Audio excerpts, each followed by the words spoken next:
Hello students, very good afternoon. Welcome to ఎల్టెక్స్ classes. ఈరోజు మనం non performing assets అంటే ఏంటో తెలుసుకుందాం.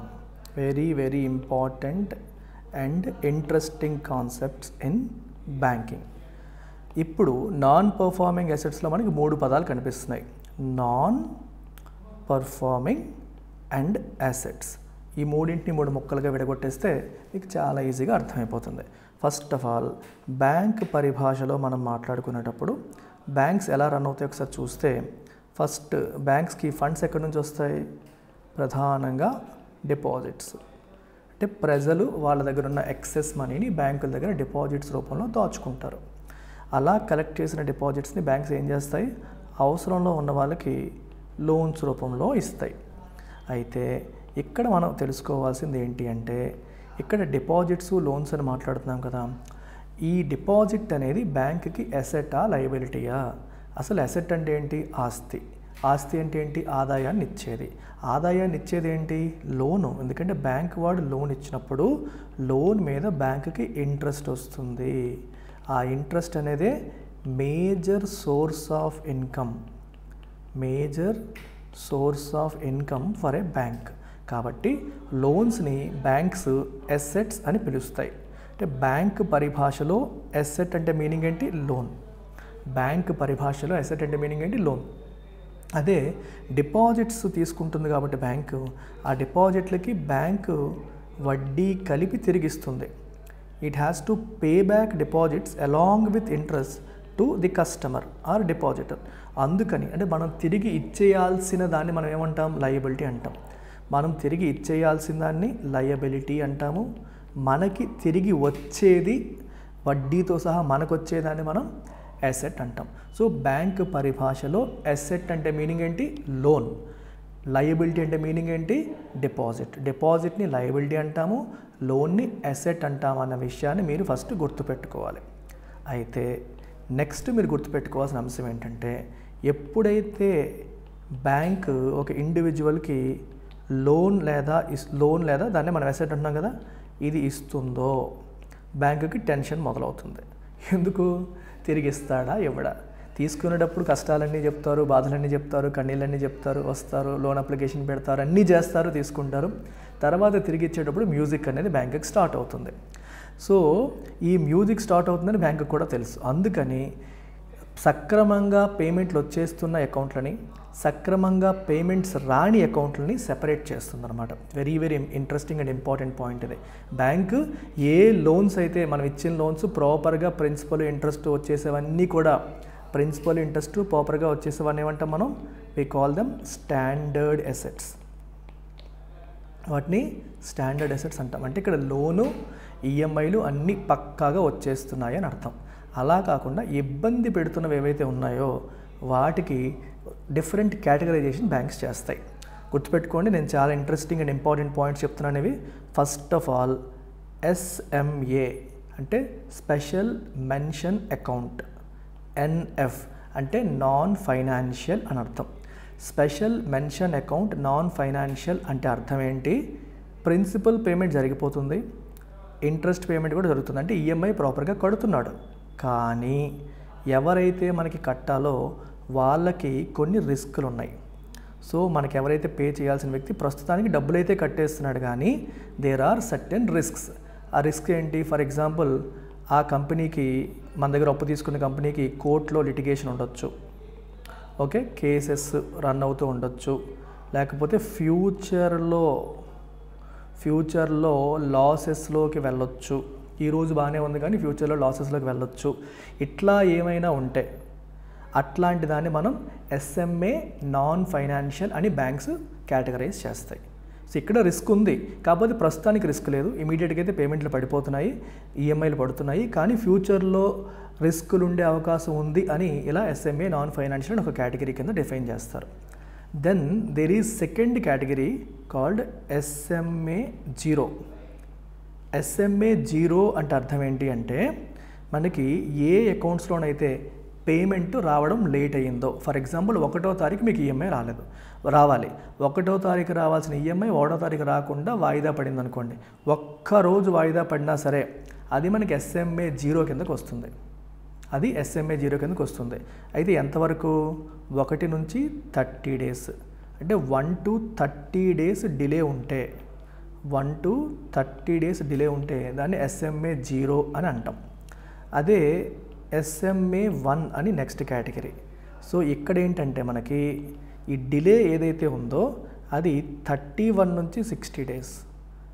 అంటే మనకి EMI డ్యూ డేట్ వచ్చిన తర్వాత 31 రోజులు దాటి 60 రోజుల్లోపు ఉందనుకోండి. అంటే పేమెంట్ జరగకపోవడం, పేమెంట్ ఏమో జరగట్లా, ఎన్ని రోజులు అయింది జరగలేదంటే 31 రోజులు దాటిపోయింది. అర్థమైందా? 30 డేస్ దాటిపోయింది. సో 31 డేస్ నుంచి 60 డేస్ వరకు డిలే ఉంటే దాన్ని SMA 1 అని అంటాం. SMA అంటే ఏం చెప్పాను? Special mention account. Then SMA 2. So SMA 2 ఏంటి? మనకి ఈ డిలే ఏదైతే మనం మాట్లాడుకున్నామో అది 61 నుంచి 90 డేస్ ఉంటాయి. If it is between 61 to 90 days that is SMA 2. ఇవన్నీ ఏంటమ్మా? స్పెషల్ మెన్షన్ అకౌంట్ అనే పేరుతో బ్యాంక్స్ కేటగరైజ్ చేస్తాయి. Special mention account. ఓకేనా? ఏ ఇష్యూ లేకపోతే స్టాండర్డ్ అసెట్, అలా కాకుండా ఇప్పటికి బాగానే ఉంది కానీ ఫ్యూచర్లో ఇష్యూ రావచ్చు, they have some litigations, cases ఇలాంటివి ఏవైనా ఉన్నాయి, something that is non financial, ప్రస్తుతానికి రిస్క్ లేదు కానీ ఫ్యూచర్లో ఉండొచ్చు అనుకుంటే SMA నాన్ ఫైనాన్షియల్ అంటాము. SMA నాన్ ఫైనాన్షియల్లో ఇప్పటివరకు EMI డిఫాల్ట్ ఏమీ జరగలేదు, పేమెంట్ జరుగుతున్నాయని అర్థం. Then SMA 0. SMA 0 అంటే ఏం చెప్పానమ్మా? 1 నుంచి 30 డేస్ డిలే ఉంటే, 1 డే నుంచి 30 డేస్ డిలే ఉంటే పేమెంట్లో SMA 0. 31 to 60 డేస్ అయితే SMA 1. 61 to 90 డేస్ అయితే SMA 2 కింద కేటగరైజ్ చేస్తారు. SMA అంటే స్పెషల్ మెన్షన్ అకౌంట్. సార్ మీరు నాన్ పర్ఫార్మింగ్ అసెట్స్ చెప్తానని చెప్పి SMAs చెప్తున్నారేంటి అని మీరు అనుకుంటారేమో. Now let's come to non performing. అది 91 డేస్ దాటితే, if it is more than 90 days, 90 days దాటింది అనుకోండి, అంటే మనకి ప్రిన్సిపల్ కానీ లేదా ఇంట్రెస్ట్ కానీ లేదా EMI కానీ మనకి కట్టాల్సింది కట్టకుండా 90 రోజులు దాటిపోయింది అనుకోండి, then we call it non performing asset. అప్పుడు దాన్ని నాన్ పర్ఫార్మింగ్ అసెట్ అని చెప్పి పిలవడం జరుగుతుంది. సో 90 డేస్ లోపు దాన్ని నాన్ పర్ఫార్మింగ్ అసెట్ అని చెప్పి అనం. మోర్ దాన్ 90 డేస్ అయితేనే నాన్ పర్ఫార్మింగ్ అసెట్గా పిలవడం అనేది జరుగుతుంది. అయితే దీనికి వేరేగా పేర్లు ఏమైనా ఉన్నాయా? ఉన్నాయి. ఒకటి, మొదటిది ఏంటంటే మనకి సబ్స్టాండర్డ్ అసెట్ అంటాం. నాన్ పర్ఫార్మింగ్ అసెట్స్లో కూడా మళ్ళీ 3 పేర్లు ఉంటాయి. Substandard asset. సబ్స్టాండర్డ్ అసెట్ అంటే అర్థం ఏంటి? ఈ 90 డేస్ దాటిపోతే the moment it crosses 90 days it becomes substandard asset. ఇమీడియట్గా సబ్స్టాండర్డ్ అసెట్ అవుతుంది. ఎంతవరకు? Up to 12 months. Up to 12 months from becoming NPA or SSA, substandard asset. అంటే తను సబ్స్టాండర్డ్ అసెట్ అయిన తర్వాత అక్కడి నుంచి 12 నెలల వరకు కూడా దాన్ని సబ్స్టాండర్డ్ అసెట్ అని పిలుస్తాం. అంటే మీకు ఎగ్జాంపుల్ చెప్తే, 1st జాన్యువరి డ్యూ పేమెంట్, నీ పేమెంట్ 1st జాన్యువరి చేయాలి కానీ నువ్వు చేయలేదు. సో 1st ఏప్రిల్ నాడు, అంటే 3 నెలలు అయిపోయింది కదా, 1st ఏప్రిల్ నాడు నువ్వేమవుతావు? సబ్స్టాండర్డ్ అసెట్ అవుతావు, లేదా అఫీషియల్గా నాన్ పర్ఫార్మింగ్ అసెట్ అని పిలువబడతావు. NPAలోనే ఫస్ట్ కేటగిరీ సబ్స్టాండర్డ్ అసెట్. ఇది 1st ఏప్రిల్ 2024 అనుకోండి. ఎప్పటి వరకు ఇది సబ్స్టాండర్డ్ అసెట్ అని పిలువబడుతుందంటే 31st మార్చ్, అంటే 1 ఇయర్ వరకు, 2025. 31st మార్చ్ 2025 వరకు కూడా ఆ అసెట్ని మనం సబ్స్టాండర్డ్ అసెట్గానే పిలుస్తాం. దాని పేరు ఏమీ మారదు. Okay, it will be called substandard asset till 31st March 2025. అంటే 1st జాన్యువరి కదా డ్యూ, అక్కడి నుంచి కౌంట్ చేయకూడదు. ఎప్పుడైతే సబ్స్టాండర్డ్ అసెట్గా మారిందో అక్కడి నుంచి 1 ఇయర్ కౌంట్ చేసుకోవాలి. అప్పటి వరకు కూడా దాన్ని సబ్స్టాండర్డ్ అసెట్గానే పిలవడం జరుగుతుంది. మరి నెక్స్ట్ కేటగిరీ ఏంటి? Second category is doubtful asset. Second category ఏమన్నా అంటే విత్ ఇన్ NPA మళ్ళీ 3 స్పెషల్ మెన్షన్ అకౌంట్స్లో 4 కేటగిరీస్ ఎలా చెప్పానో, అలాగే నాన్ పర్ఫార్మింగ్ అసెట్స్లో కూడా మళ్ళీ 3 కేటగిరీలు. డౌట్ఫుల్ ఏంటి అంటే, ఇప్పుడు సబ్స్టాండర్డ్ అసెట్ అయ్యింది ప్లస్ 12 మంత్స్ కూడా గడిచిపోయాయి. Okay, if it is more than that అంటే సబ్స్టాండర్డ్ అసెట్ అయ్యింది, అక్కడ నుంచి 12 months గడిచిపోయి అనుకోండి, then we call it doubtful asset. ఇందాక ఎగ్జాంపుల్ తీసుకుంటే 1st January డ్యూ డేట్ అయితే 2024 అనేది డ్యూ డేట్ అయితే 1st April 2024 నాడు అది సబ్స్టాండర్డ్ అసెట్ అయింది. And till 31st March 2025 it will remain a substandard asset, and from 1st April 2025 it will be called doubtful asset. అప్పటి నుంచి దాన్ని డౌట్ఫుల్ అసెట్గా మనం పిలుస్తాం. అయితే డౌట్ఫుల్ అసెట్గా ఎన్నాళ్ళు పిలుస్తారు అని మీరు అడగొచ్చు. అది రిజల్యూషన్ అయ్యేంత వరకు కూడా డౌట్ఫుల్ అసెట్గానే ఉంటుంది. అయితే మరి కేటగిరీ మారదా అంటే మారుతుంది. మూడవది లాస్ అసెట్. లాస్ అసెట్ అవుతుంది. లాస్ అసెట్ ఎప్పుడు అవుతుందంటే వెన్ డౌట్ఫుల్ అసెట్ ఏదైతే ఉందో, అంటే ఏ అసెట్ అయితే డౌట్ఫుల్ అసెట్ అయిందో, okay, when doubtful asset was audited by either RBI or internal or external. దాన్ని ఎక్స్టర్నల్గా కావచ్చు, ఆర్బీఐ వాళ్ళు కావచ్చు, ఇంటర్నల్గా కావచ్చు, ఆడిట్ చేసి and declares and it was declared unrecoverable. ఈ డబ్బులు ఇంకా రికవర్ అవ్వవు, వాళ్ళు పే చేసే పరిస్థితి లేదు. మీకు అర్థమైందా? ఒకళ్ళు ఫర్ ఎగ్జాంపుల్ అనిల్ అంబానీకి స్టేట్ బ్యాంక్ ఆఫ్ ఇండియా వాళ్ళు అప్పిచ్చారు, ఓకేనా. సో 90 days వరకు SMA 0, 1, 2 అయిపోయాయి. 91 days నుండి దాన్ని సబ్స్టాండర్డ్ అసెట్ అన్నారు. అక్కడ నుంచి 1 year అయిపోయి డౌట్ఫుల్ అసెట్ అన్నారు. 2 years అయింది, అనిల్ అంబానీ నుంచి పేమెంట్ రావట్లేదు. సో అప్పుడు వెళ్ళి ఆర్బీఐ వాళ్ళు లేకపోతే బ్యాంక్ వాళ్ళు వేరే వాళ్ళు ఎక్స్టర్నల్ వాళ్ళు ఎవరో వాళ్ళతో ఆడిట్ చేయించారు అనుకోండి.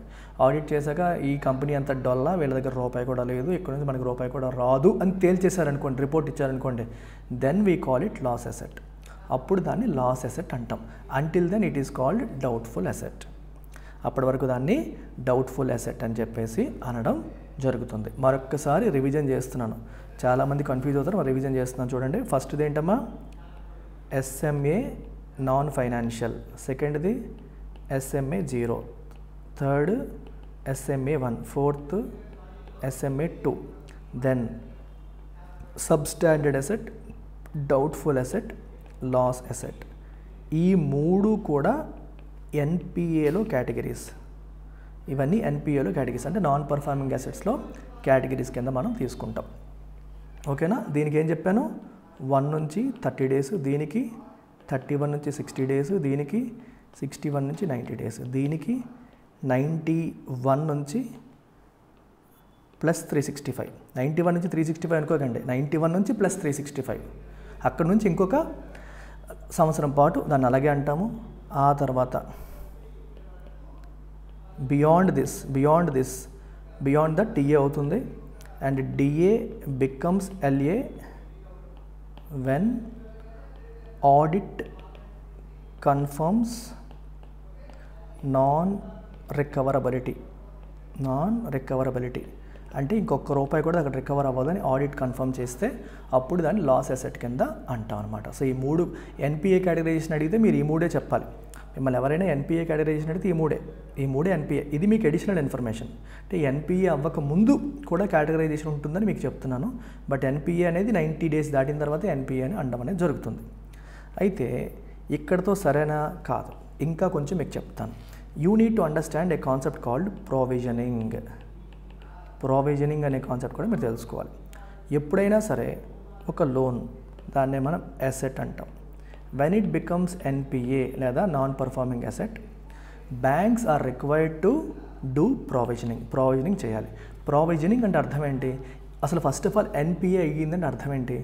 NPA అయ్యింది అంటే ఈ లోన్ నుంచి మనకి ఫండ్స్ తిరిగి వస్తాయా లేదా డౌట్ అని అర్థం, అంతే కదా. మొండి బకాయి అయిపోయినట్టే కదా, వాడు పేమెంట్ చేయట్లేదు. సో మనకి ఫుల్గా వస్తాయని ఆశలు పెట్టుకొని తర్వాత ఒక్కసారిగా రూపాయి కూడా రాదు అని బాధపడే బదులు బ్యాంక్స్ RBI ఏం చెప్తుందంటే, మీరు ఎప్పటి నుంచే దీంట్లోంచి మనకి ఫ్యూచర్లో కొంత లాస్ వస్తుంది అనే విషయాన్ని మీరు గుర్తించి ఈరోజు మీకు ఈ క్వార్టర్లో మీకు వస్తున్న ప్రాఫిట్లోంచి, ఓకే, ప్రజెంట్ మీకు వస్తున్న ప్రాఫిట్లోంచి you set aside some amount, కొంత అమౌంట్ని మీరు పక్కన పెట్టండి. ఎందుకు? To provide for future losses. అంటే అంటే రేపు పొద్దున్న అది ఏదో రోజు మనకి రికవర్ అవ్వలేదని చెప్పి మనం మాట్లాడుకుంటాం. ఆ రోజు బాధపడే బదులు ఈ రోజే మీ ప్రాఫిట్లోంచి కొంత అమౌంట్ మీరు పక్కన పెట్టండి అని చెప్పేసి ఆర్బీఐ గైడ్లైన్స్. అలా పక్కన పెట్టిన అమౌంట్నే మనం ప్రావిజనింగ్ అంటాం. అలా పక్కన పెట్టిన అమౌంట్ని మనం ఏమంటామా, వీ కాల్ ఇట్ ప్రావిజన్స్ లేదా ప్రావిజనింగ్ అని అంటాం. So provisioning is nothing but the amount of money that is set aside from current profits to account for future losses due to non performing assets. Non performing assets నుంచి భవిష్యత్తులో రాబోయే losses కోసం ఈరోజు మన ప్రాఫిట్లోంచి పక్కన పెట్టిన అమౌంట్నే మనం ప్రావిజనింగ్ అని అంటాము. ఇది మీరు గుర్తుపెట్టుకోండి. ప్రావిజనింగ్ చాలా ఇంపార్టెంట్, దీని మీద కూడా క్వశ్చన్స్ అడుగుతారు.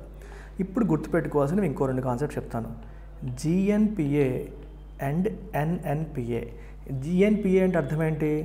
టోటల్ ఎన్పిఏస్, మొత్తం నాన్ పర్ఫార్మింగ్ అసెట్స్ అన్నీ కలిపి లెక్కేసుకుంటే దాన్ని జిఎన్పిఏ అంటాము. ఎన్ఎన్పిఏ అంటే ఈ గ్రాస్ నాన్ పర్ఫార్మింగ్ అసెట్లోంచి, ఇందాక మీకు చెప్పాను నాన్ పర్ఫార్మింగ్ అసెట్ అయ్యిందంటే బ్యాంక్స్ ఏం చేయాలి, ప్రావిజనింగ్ చేయాలని. సో దాంట్లోని ప్రావిజనింగ్ తీసేస్తే వచ్చేదాన్ని నెట్ నాన్ పర్ఫార్మింగ్ అసెట్స్ అని అంటాం. అలాగే జిఎన్పిఏ రేషియో అంటే న్యూమరేటర్లో జిఎన్పిఏ వేసి కింద టోటల్ అడ్వాన్సెస్ అంటే మొత్తం బ్యాంక్ వాడిచ్చిన మొత్తం అప్పులన్నీ కింద రాయాలి. బ్యాంక్ ఇచ్చిన మొత్తం లోన్స్ అన్నీ కింద రాస్తే దాన్ని జిఎన్పిఏ రేషియో అంటాం. ఇంటూ 100 వేస్తే పర్సంటేజ్ వస్తుంది.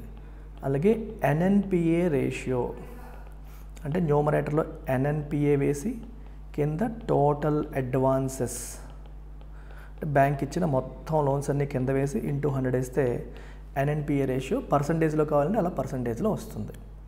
అర్థమైందా? సో నాన్ పర్ఫార్మింగ్ అసెట్స్కి సంబంధించిన మోస్ట్ ఇంపార్టెంట్ కాన్సెప్ట్స్ ఇవి. SMA, NF, SMA 0, SMA 1, SMA 2. Non performing అసెట్స్లో మళ్ళీ substandard asset, doubtful asset, loss asset, then provisioning concept, GNPA, NNPA, GNPA ratio, NNPA ratio. ఎందుకంటే కాన్సెప్చువల్గా ఎక్కువగా మీకు ఏ ఎగ్జామ్లో కూడా క్వశ్చన్స్ అడగరు. I hope it's clear to all of you. First of all asset అంటే ఏంటో కూడా మీకు డీటెయిల్గా చెప్పాను. Keep that in mind. Okay. So ఇప్పుడు ఇక్కడ చూసారా, నాన్ పర్ఫార్మింగ్ పేరులోనే ఉంది. నాన్ పర్ఫార్మింగ్ అసెట్ అని ఎందుకు పిలుస్తున్నాము? లోన్ని మనం అసెట్ అంటున్నాము. అది పర్ఫార్మింగ్ అసెట్ అంటే అర్థం ఏంటి? పక్కాగా పేమెంట్ వచ్చేసి అది పర్ఫార్మింగ్ అసెట్. నాన్ పర్ఫార్మింగ్ అని ఎందుకు అంటాము? బికాజ్ పేమెంట్స్ రావట్లేదు కాబట్టి అది నాన్ పర్ఫార్మింగ్ అసెట్ అయింది. I hope it's clear. Take care. Bye.